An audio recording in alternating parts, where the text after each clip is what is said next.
शुक्रवार, महालक्ष्मी की कथा। एक समय की बात है, एक नगर में शीला नाम की एक गरीब स्त्री अपने पति के साथ रहती थी।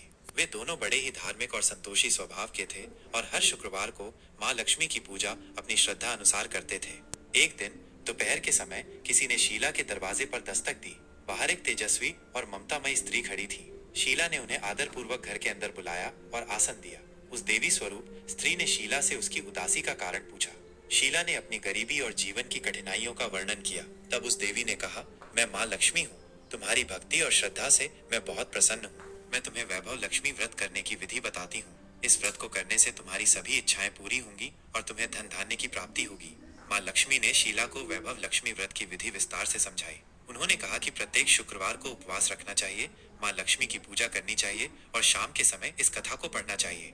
व्रत के दिन मीठा भोजन बनाना चाहिए और उसे प्रसाद के रूप में दूसरों को भी बांटना चाहिए। 21 शुक्रवार तक नियमित रूप से इस व्रत को करने से माँ लक्ष्मी की कृपा अवश्य मिलती है। शीला ने माँ लक्ष्मी द्वारा बताई गई विधि के अनुसार पूरी श्रद्धा के साथ वैभव लक्ष्मी व्रत करना शुरू कर दिया। धीरे धीरे उसके घर में धन और अनाज की वृद्धि होने लगी और उसकी गरीबी दूर हो गई। उसके पति को भी एक अच्छा काम मिल गया और उनका जीवन सुखमय बन गया। जब 21 शुक्रवार पूरे हो गए तो शीला ने उद्यापन किया और 7 विवाहित स्त्रियों को भोजन कराया और उन्हें वैभव लक्ष्मी व्रत की पुस्तकें उपहार में दी। इस व्रत के प्रभाव से न केवल शीला का जीवन बदला, बल्कि जो भी व्यक्ति सच्चे मन से इस व्रत को करता है, माँ लक्ष्मी उसकी सभी मनोकामनाएं पूर्ण करती हैं।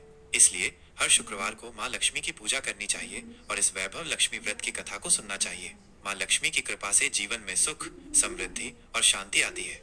यह शुक्रवार की महालक्ष्मी की कथा है। श्रद्धा पूर्वक माँ का स्मरण करें और उनका आशीर्वाद प्राप्त करें।